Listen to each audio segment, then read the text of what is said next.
বাপেরা, এই বকরাই তোর বাপেরা, এই আইরের উয়েট দেখে যা, এই বকরাই তোর বাপেরা, রক্ত খায় ভাই ভাই, রক্ত খায় ভাই ভাই, এই খালি কাজ করে খায়।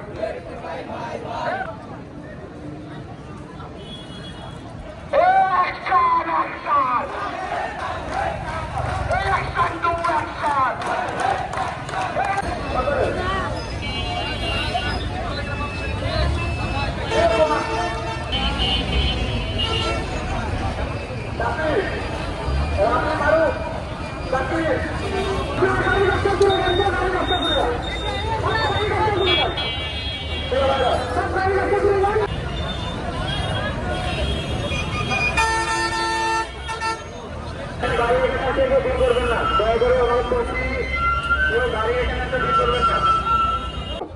তারা এমন ভাষায় বাক্য দেয়, এমন ভাষায় তারা কথা বলে, মনে হয় তারা শিক্ষা টুকায়।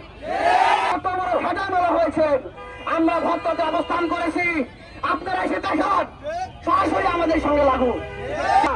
এই সাকিবুল হাসান লিপু সন্ত্রাসী টেররিস্ট, এই জঙ্গি এই বাংলাদেশ থেকে অস্থিতি করার জন্য তার প্রত্যেকটা ক্যাম্পাসে সে ছোট্ট একটা মহল তৈরি করেছে।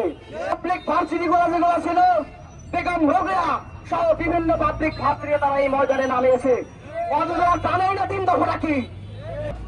সেখানে এক ভাই বক্তব্য দিয়েছিল, আমরা 3 দফা 3টি অক্ষর বুঝি না।